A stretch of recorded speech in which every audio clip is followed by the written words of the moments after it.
Bonjour et bon dimanche à tout le monde. Écoutons ensemble cette petite vidéo. C'est la fraction, je vous ferai écouter 2-3 minutes de cette vidéo et ensuite nous allons poursuivre nos réflexions ensemble.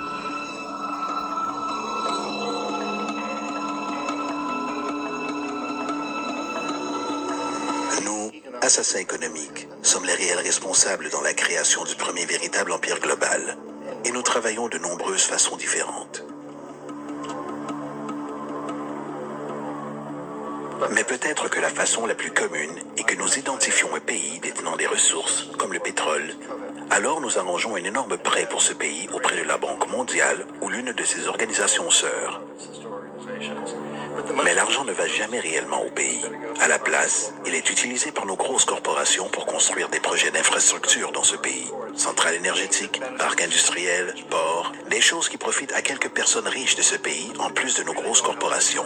Mais certainement pas à la majorité des gens du tout. Dans tous les cas, les gens, dans l'ensemble du pays, conservent une dette énorme. C'est tellement une grosse dette qu'ils ne peuvent payer. Et cela fait partie du plan. Donc, à un moment, nous, assassins économiques, revenons auprès d'eux et disons, écoutez, vous nous devez énormément d'argent. Vous ne pouvez pas payer votre dette. Alors vendez-nous votre pétrole à bon marché pour nos compagnies pétrolières. Permettez-nous de construire une base militaire dans votre pays. Ou envoyer des troupes pour supporter les nôtres à un endroit du monde comme l'Irak. Ou voter avec nous dans le prochain vote aux Nations Unies pour que leurs compagnies d'électricité deviennent privatisées. Ou leur eau et systèmes de canalisation soient privatisés et vendus aux sociétés états-uniennes ou autres sociétés multinationales. Donc, il y a une multitude de choses et manières typiques dont le FMI et la Banque mondiale travaillent. Ils mettent un pays en dette et cette dette est si grosse qu'elle ne peut être remboursée.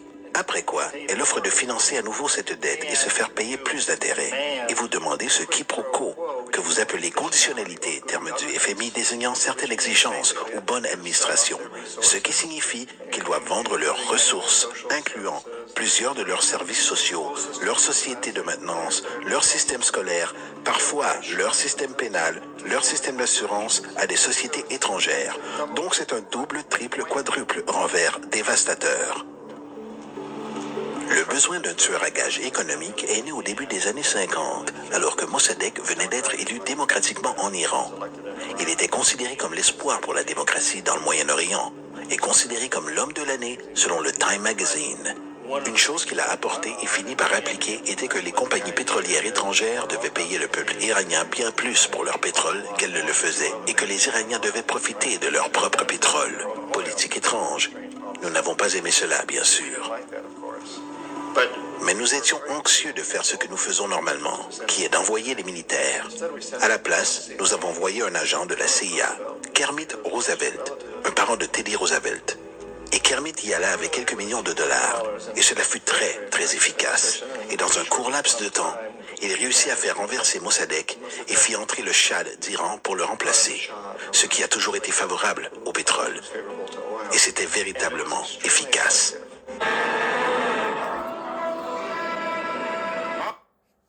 Bon, je vais m'arrêter là parce que j'ai mis une vingtaine de minutes de ce document-là. Vous pouvez le retrouver en entier sur YouTube. J'ai même le bouquin que j'ai lu il y a quelques années de cela. Après avoir écouté ça, là, ceux qui sont au Mali qui disent que, qui disent que ce monsieur qui allait s'arrêter pour parler des relations, le représentant de la Banque mondiale travaille avec l'Afrique. Tant que c'est nous qui disons, c'est moi Konaré qui dit, vous pouvez dire je mens. Ce sont les Occidentaux qui le disent. Aujourd'hui en Occident, nous sommes en train de combattre contre ces institutions-là.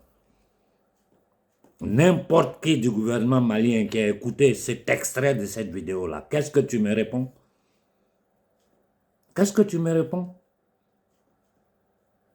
Vous pensez que nous sommes là, nous bavardons dans le vide? Nous, on n'est pas là pour bavarder dans le vide. On est là pour donner une chance aux nouvelles générations africaines. Le système qui a tenu l'Afrique dans ces conditions d'esclavage moderne, c'est ce système-là que nous voulons détruire. Et c'est ce même système qui tient tous les peuples du monde dans la misère, dans la dette, pour pouvoir les contrôler. Prenons un exemple simple, parce que je vois toutes ces schizophrénies en Afrique. Moi, ça me fait rire. J'ai dit, vous pouvez manipuler la jeunesse africaine. Si nous autres, là, nous n'existons pas, Parce que tant que moi je suis vivant, personne ne pourra mentir aux Africains. Prenons un cas simple pour faire comprendre à tout le monde. On attrape un violeur. La justice dit non, ce monsieur, c'est quelqu'un qui viole les femmes, donc il faut qu'on l'arrête, on le mette en prison. Et dans le même temps, c'est pour prendre l'exemple, tu sais, qui disent à bas la France, vive l'Amérique, il faut renforcer nos rapports avec l'Amérique là. Prenons deux cas simples. Un gars qui viole des femmes, la justice le prend, on le fout en tôle pour 20 ans parce qu'il viole les femmes. Et un pédosataniste, nécrophile, la justice dit non, lui là, ce qu'il fait, c'est pas grave, c'est une bonne personne, il faut le tenir à côté de nous. C'est-à-dire ceux qui violent les enfants, qui utilisent les enfants pour faire des sacrifices humains, qui les maltraitent, qui boivent leur sang. Vous dites que non, ceux-là, vous voulez tenir des rapports avec eux, mais le violeur commun de femmes là, lui, il faut qu'on le chasse. Où est la logique dedans? C'est ça la comparaison qu'on doit faire entre la France et les États-Unis. Quand en Afrique, on nous dit non, nous voulons renforcer nos rapports avec les États-Unis, c'est se moquer du peuple africain. C'est se moquer du peuple africain. C'est se moquer de la jeunesse africaine. C'est piétiner le futur des jeunes Africains. Quelqu'un peut dire qu'il n'est pas d'accord avec ce simple raisonnement? Donnez-moi le nom d'un seul pays que l'Amérique a permis de se développer. Si ce n'est pas faire des guerres partout. Ils ont détruit l'Irak, l'Afghanistan, la Syrie, la Libye, le Soudan. Partout où ils sont partis, ils ont foutu le chaos, le désordre. Ils se retirent et puis après, ils prennent possession de vos matières premières. Comme John Perkins l'a bien expliqué, s'ils n'arrivent pas à travers la corruption, parce que ce qui s'est passé au Mali, là, c'est la corruption. Voilà pourquoi j'ai dit au colonel Koïta, nettoie le Mali, il faut nettoyer le Mali, il ne faut pas avoir peur. Tu as le soutien de toute l'Afrique, nous sommes tous derrière toi, il faut nettoyer le Mali à fond. J'ai dit la même chose à Ibé, j'ai dit la même chose à Tiani. Et je vous en prie, ne nous parlez plus des rapports avec les États-Unis d'Amérique, parce que c'est la base des marchands de la monnaie, de la dette et de la mort. Ils le font au nom des peuples américains qui n'ont rien à voir dedans, qui en général ne comprennent rien. Moi, hier, par exemple, un de mes contacts aux États-Unis, une très grande journaliste, parce qu'elle a vu ce que j'ai publié à propos de Ben le cerveau, quand j'ai demandé au colonel Koïta, pardon, au nom de toute la jeunesse africaine, libérez Ben parce que nous avons besoin de lui pour le combat. Mes amis journalistes italiens, français, en privé m'ont demandé, mais qui est Ben? Parce que les gens ne le connaissent pas à l'international. Mais comment? Assini arrête les gens. Je dis non, j'ai dû expliquer tout. Assini n'a rien à voir dedans. Ce sont les ennemis endogènes du Mali qui veulent faire taire tout le monde là. Ce sont eux qui ont mis Ben dans ça. Il y a quelqu'un même qui m'a écrit pour me dire, ah mais ouais, Ben a fait ceci. Je dis, tu as les preuves? Il dit non. Il dit, je te reviens avec les preuves. Depuis hier, je ne l'ai plus entendu. Et je ne suis pas en train de dire que Ben n'a pas fauté. J'ai dit que l'erreur est humaine. Nous nous trompons tous. Même moi, j'ai fait des erreurs. Parce que moi que vous voyez là, vous pensez que je suis parfait. Je ne suis pas parfait. Voilà pourquoi souvent j'écris. J'ai dit mes erreurs me servent de leçon pour le futur. Et chaque jour que Dieu fait, je remets en cause ce que j'ai fait le jour en avant pour essayer de m'améliorer. Raison pour laquelle j'ai demandé publiquement pardon au colonel Koïta. Il faut voir le cas de Ben, le faire sortir, l'appeler, le faire asseoir à côté de toi. C'est ton frère. Lui donner des conseils. Afin que Ben puisse regalvaniser la société civile malienne. Tous ces petits youtubeurs, ces minables, ces affamés, ces gens que pour des miettes, vous venez sur mon canal. Quand vous écrivez là, YouTube, il y a une action. Quand tu mets clic là, tout ce que vous écrivez, personne ne voit. Vous vous fatiguez pour rien. Nous, on parle sur l'international, personne ne nous contredit. Ce n'est pas des pauvres gens qui sont dans un camp de concentration qui vont venir nous parler puis ça va nous déranger. J'ai vu une de mes vidéos il y a 2-3 ans de cela, quand je me suis levé contre l'inoculation de masse ici en Occident. C'était même pas encore arrivé en Afrique. C'est un combat que j'ai mené pour les Occidentaux. Quand je me suis levé en Italie, ici comme ça, je commençais à multiplier les déclarations. Le gouvernement italien, à travers la justice, m'a envoyé la police à la maison. C'est cette vieille vidéo-là qui circule. Les policiers même qui ont sonné à ma porte à 6 h du matin. Je leur ai dit, attendez à la porte, l'avocat va arriver. Ils ont attendu dehors. Quand l'avocat est venu, j'ai dit, rentrez, vous voulez quoi? Le policier m'a dit qu'on arrête, tu as raison. Nous, on ne fait qu'obéir aux ordres. Ça nous met mal à l'aise ce qu'on est en train de faire. C'est cette vidéo que j'ai vue que les jeunes ont mis sur TikTok, c'est en train de tourner encore. Donc, colonel Koïta, les preuves sont là. Nous savons à quoi servent ces institutions internationales. Et les gens qui sont autour de toi, là, c'est-à-dire les satanistes qui sont au Mali, autour de toi, qui veulent détruire la révolution malienne, ce sont eux qui te mettent dans ces choses-là. Tout ce monde-là, tu dois les nettoyer. Je le dis à Ibé, je le dis à Tiani. N'essayez pas de dire aux Africains que nous allons tisser de bons rapports avec les États-Unis. C'est vous moquer des Africains. Nous savons c'est quoi les États, cette thalassocratie anglo-saxonne là, faite du binôme Angleterre-États-Unis là. Ce sont eux qui sont en train de foutre le bordel au Moyen-Orient en ce moment, en train de tuer les peuples arabes. Quand je dis les peuples arabes, c'est musulmans, chrétiens et juifs, tout compris. Pour prendre le contrôle du Moyen-Orient, toujours c'est un problème de fric pour contrôler les matières premières et pour contrôler stratégiquement ces zones-là. J'ai vu la déclaration de Tshisekedi ici, France 24, le frère Pascal m'a envoyé. Moi, j'ai dit à Tshisekedi, ces discours-là, nous, ça ne nous intéresse pas. Nous voulons de l'action. Ça fait combien de décennies le Congo souffre? Plus de 18 millions de morts. Le pays totalement dans le chaos. Tu crois que c'est en allant t'arrêter pour lancer des discours comme tu as fait pour te faire réélire au Congo qui nous intéresse? Nous, on veut des actions claires. Tu dois tisser des relations claires avec ceux qui peuvent aider le Congo militairement à repousser les armées des marchands de la monnaie et de la dette. Tu accuses Bruxelles. Qui commande Bruxelles? Qui a créé l'Union européenne? C'est la CIA. Les premiers responsables de l'Union européenne étaient tous des nazis. Pourquoi aujourd'hui les Français veulent sortir de l'Union européenne? Pourquoi les Italiens veulent sortir de l'Union européenne? Parce que ce n'est pas une union des peuples européens, c'est une union de l'oligarchie européenne pour dominer les peuples européens et à travers cette même institution dominer les peuples du monde, surtout nous les Africains.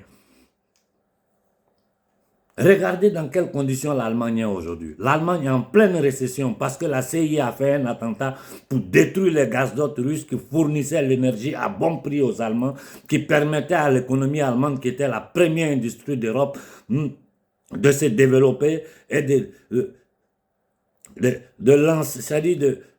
faire vivre l'économie, l'industrie européenne. Aujourd'hui, là, les Allemands sont en difficulté, ils ne savent pas où donner la tête. Et ça, c'est le gouvernement, les politiciens allemands qui ont mis l'Allemagne dans ces conditions-là. Les nazis qui sont à la tête de l'Allemagne. Donc, je vous en prie, quoi. Je vous demande pardon. Évitez de vous foutre des Africains. Mais vous savez que nous sommes là. Moi, cette histoire de Banque mondiale, je n'étais pas au courant. Parce que j'étais tellement concentré sur le travail que je fais à l'international, sur le chéquier international, pour essayer de contraster tous les plans diaboliques du World Episcopate Forum qui travaille main dans la main avec les Nations Unies. Comme je vous ai dit, les Nations Unies ne sont rien d'autre qu'un instrument, c'est leur jouet pour se légitimer dans le monde, pour commettre tous les crimes qu'ils commettent. Prenez le cas du journaliste Julian Assange qui est en prison en Angleterre. Il est en prison pourquoi? Parce qu'il a mis dehors tous leurs secrets.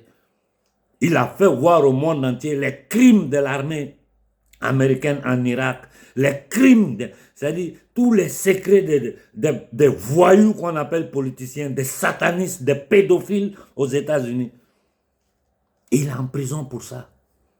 Et il risque même de mourir là-bas. Simplement, c'est-à-dire celui qui ose dire la vérité, on t'attrape, on te met en prison, on peut même te tuer dedans là-bas.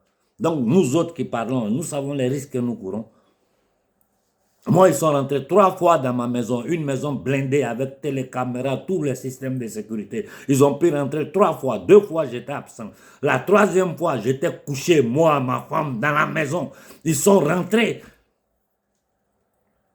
J'ai travaillé tard la nuit, tous les documents que j'ai laissés sur la table, ils ont tout ramassé, ils sont partis. À Milan, j'ai garé ma voiture devant la caserne. des gendarmes devant la grande caserne des gendarmes. Je suis rentré dans un restaurant manger. Je suis sorti, ils ont cassé les vitres blindées de la voiture, ramassé mes appareils, mes téléphones, mes iPads, mon computer, ils sont partis avec. Et dans la voiture, il y avait les affaires des gens avec qui je voyageais. Ils n'ont touché les affaires de personne. C'est pour moi, ils ont pris, ils sont partis.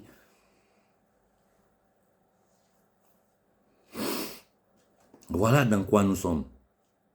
Et je ne vous parle jamais des menaces que je reçois.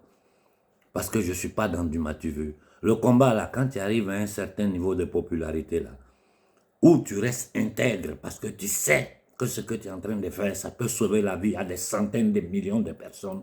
Tu considères ça comme une mission au risque et péril de ta vie, ou bien tu te laisses acheter, tu deviens quelqu'un qui se balade dans le monde, qui fait des meetings, il te booste sur les réseaux sociaux pour essayer d'occuper l'espace, pour éteindre ceux qui veulent vraiment lutter pour la libération de l'Afrique, pour la libération de l'humanité. D'ailleurs, en voyant les lois qui sont en train de voter à la Commission européenne, j'insiste, un organe qui n'a été voté par aucun peuple européen. Ce sont des nominés par cette oligarchie qui sont en train de violenter, je dis bien violenter la société civile occidentale. Regardez hier au salon de l'agriculture ce qui s'est passé. J'ai posté sur mon canal Telegram.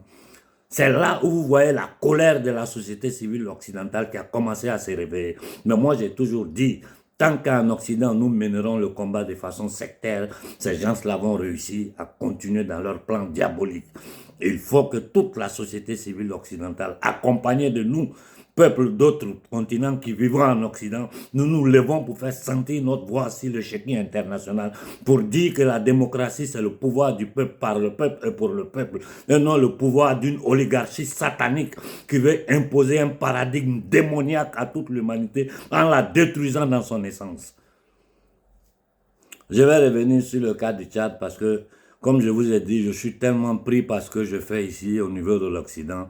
Je ne suivais pas ce qui se passe au Tchad. Ce matin, j'ai discuté avec le frère Aimé. J'ai même publié notre conversation privée. Le même Nassara, qui est un young boy leader de Klaus Schwab, il va aux États-Unis pour chercher des financements pour les élections. Cependant, la famille Déby et frères veulent se présenter tous les deux aux élections parce que ton papa a été président, parce que le père a été président. La famille s'est octroyé le droit de diriger à déterminer le Tchad. Mais pour moi, ce n'est même pas ça le problème. Que ce soit Déby, qui que ce soit, il faut seulement que la personne fasse les intérêts du peuple tchadien. Il faut que les bases françaises, américaines, c'est-à-dire toutes les bases étrangères, dégagent de l'Afrique. C'est de la même façon que j'ai dit ici en Italie. J'ai dit aux Italiens, il faut que les bases américaines dégagent de votre territoire. Parce que tant que les bases américaines seront sur le territoire italien, vous serez un État soumis au pouvoir anglo-saxon, c'est-à-dire aux marchands de la monnaie et de la dette. Dans un petit pays comme l'Italie, un peu plus de 300 000 km², il y a plus de 100 bases militaires américaines. Ils ont transformé ce pays-là en une base militaire américaine. Un pays un peu plus de 300 000 km², plus de 100 bases militaires d'un État étranger. C'est parce que géostratégiquement, l'Italie est d'une importance capitale. C'est le carrefour entre différents... C'est-à-dire c'est le carrefour du monde entre le Moyen-Orient, l'Europe de l'Est, l'Europe de l'Ouest. La position stratégique de l'Italie fait qu'ils ont séquestré ce pays-là. Si les Italiens n'ont pas le courage de le dire, moi je le dis. Ils vont me faire quoi? À mon âge, on peut me faire peur de quoi? Qu'est-ce qui peut m'effrayer? Et un homme qui a peur de la mort, ça veut dire que tu n'as même pas compris l'essence de ton existence. Je peux avoir peur de tout, sauf de la mort. Parce que c'est un parcours normal. Chacun a sa façon de mourir. Tu peux mourir dans un lit, on peut tirer sur toi. Mais si je tombe pendant que je suis en train de combattre pour mon peuple, pour l'humanité, ma vie aura servi à quelque chose. Donc je dis au colonel Koïta, tu es notre espoir. Il faut écouter les aspirations de ton peuple. J'ai dit au premier ministre Choguel, tu as tout mon soutien. Il faut travailler dans ce sens. Et je te demande une nouvelle fois, publiquement, il faut voir le cas de Ben le cerveau. Il faut l'appeler, le faire asseoir à côté de toi. Parce qu'aujourd'hui, le Mali a besoin de leaders capables de galvaniser les foules. comme je l'ai dit, les dernières manifestations pilotées par ceux qui essaient de prendre le contrôle du Mali a été un échec, pendant que toute l'Afrique te supporte. Toi-même, tu sais, tout le Mali, toute l'Afrique te supporte, tout le monde est derrière toi. Et eux, ils lancent des manifestations, il n'y a personne. Moi, les images, j'ai eu honte de les poster. J'ai dit, je ne les poste pas. Parce que à l'international, les ennemis du Mali vont faire croire, c'est-à-dire ceux qui veulent la destruction du Mali vont faire croire à l'opinion publique mondiale que Koïta n'a plus le soutien, hein, que les Maliens ne veulent pas de lui, alors que c'est faux. Tout ça, là, ce sont les ennemis endogènes qui sont derrière ça. Il faut que tu nettoies le Mali. J'ai dit la même chose à Ibé. N'essayez pas, vous devez guider à travers certaines structures le mouvement populaire en Afrique, mais n'essayez pas de prendre contrôle. Ne permettez pas aux ennemis endogènes qui sont infiltrés, surtout dans la magistrature en Afrique, dans la haute administration, ne leur permettez pas de détruire le rêve de la jeunesse africaine. Vous êtes notre espoir. Vous êtes l'espoir de l'Afrique. Et je crois qu'il est temps de sortir du franc CFA. Même les Français le disent. Moi, je discute avec tous les Français de la résistance française. Ils disent, mais qu'est-ce que vos gouvernements attendent pour sortir du franc CFA? Des pays comme l'Iran, ils ont leur monnaie. Combien de pays ont leur monnaie dans ce monde-là? Pourquoi c'est nous qui devons rester dans cette monnaie coloniale? Un mécanisme que le professeur Nicolas Ogbou a expliqué de façon simple à toute l'humanité. Moi qui ne connais rien, j'ai expliqué le mécanisme du franc CFA en italien ici dans diverses interviews. Les Italiens ont mis la main sur la tête. L'actuelle première ministre italienne, qu'est-ce qu'elle n'a pas fait? Elle a lutté contre le franc CFA.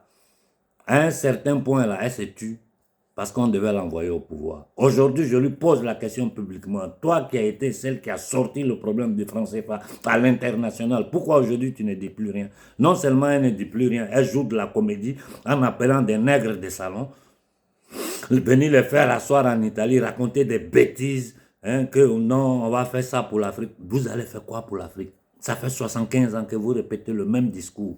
Et cette petite vidéo que je vous ai fait en voir au début de cette petite intervention explique le mécanisme par lequel il passe pour piller l'Afrique et tous les peuples du monde. Il faut que vous compreniez ce qui est en train de se passer sur l'échiquier international. Raison pour laquelle je suis peu concentré sur l'Afrique. Parce que ces démons-là, ils ont leur base ici en Europe. Et c'est ici en Europe que nous pouvons les combattre. Moi, je suis la voix de mon peuple parmi les combattants de la résistance européenne. Voilà pourquoi je n'arrive pas à suivre en temps réel ce qui se passe en Afrique. Parce qu'il y a trop de dossiers sur la table. Et il y a des gens qui nous disent, non mais hein, vous parlez, il faut de l'investissement. Vous pensez que nous n'y travaillons pas? Il y a certaines choses, on ne vient pas sur la toile pour faire du matu-vu. Moi, j'ai plein de dossiers sur ma table. Cette semaine, j'ai des rendez-vous où je vais aller discuter avec des gens. Ils m'ont invité pour faire la première exposition d'un prototype de maison de suffisance énergétique, de suffisance hydrique. Le premier prototype au monde qui a été créé en Italie. Si cette fin de semaine, je dois aller pour aller voir ça. Depuis 1 an, les gens sont en contact avec moi pour ce projet. Il y a plein de projets sur la table, de l'Italie, de la France, de l'Europe de l'Est. Même hier, le frère Donald m'a mis en contact avec des investisseurs africains qui m'ont dit qu'on arrive, voici nos projets pour le Mali, pour le Burkina. Il faut qu'on en discute. Nous sommes en voyage, mais nous verrons en Italie avec Donald te croiser pour te mettre les projets sous les yeux. Nous allons discuter ensemble. Vous pensez que nous ne travaillons pas à ça? Nous y travaillons. Nous y travaillons et moi, mes conditions sont simples. N'importe qui s'approche de moi. J'ai dit ma première condition, moi, je ne veux rien. Les 10%, les 5%, ça ne m'intéresse pas. Si ce qui est fait dans le bien pour les intérêts de la jeunesse africaine, moi, je me lance dedans. Ne me demandez rien, je ne veux rien. Ce que je fais là, je fais pour le bien de mon peuple. Et puis, ce n'est pas à mon âge là, je vais chercher à devenir riche. Si je suis resté pauvre jusqu'à aujourd'hui là, à 58 ans, ce n'est pas maintenant que je vais chercher à devenir riche. Ce n'est pas mon futur que je prépare, mais mes souvenirs. Et je veux qu'un jour,